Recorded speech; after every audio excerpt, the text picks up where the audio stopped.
Before the wars, there was a country called Yugoslavia. It was made of 6 republics: Slovenia, Croatia, Bosnia and Herzegovina, Serbia, Montenegro, and Macedonia. A complex mosaic of cultures, languages and religions: Serbs, Croats, Bosniaks, Slovens, Macedonians and Albanians lived side by side. The man who held this delicate creation together was Josip Broz Tito. He promoted Yugoslavism and suppressed old rivalries, but the system depended on him. When Tito died in 1980, there was no successor with his authority. Economic decline and revived nationalism widened the divisions. The dream of brotherhood and unity was beginning to fade. The death of Tito created a power vacuum. Into that void stepped Slobodan Milosevic. He used state-controlled media to stoke Serbian victimhood. The army increasingly answered to Belgrade and Milosevic. Leaders in Slovenia and Croatia pushed for autonomy and independence. Talks broke down as Serbia sought a more centralized federation. On June 25, 1991, Slovenia and Croatia declared independence. The declarations lit a fuse on a region primed for conflict. The nightmare of war was about to begin. Violence began almost immediately.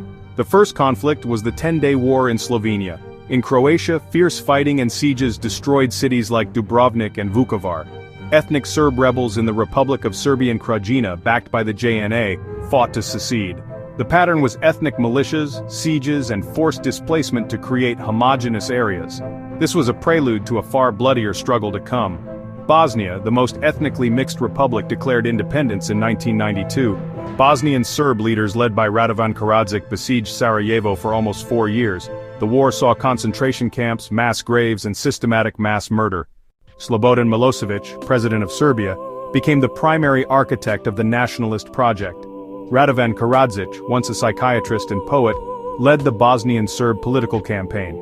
General Ratko Mladic was the military commander who executed the siege strategy. Paramilitary commanders and propagandists turned neighbors into enemies. They manipulated ancient fears through modern media to justify violence. The Srebrenica massacre, over 8,000 men and boys executed, stands as genocide. Filmed reassurances were followed by one of the worst atrocities in Europe since World War II.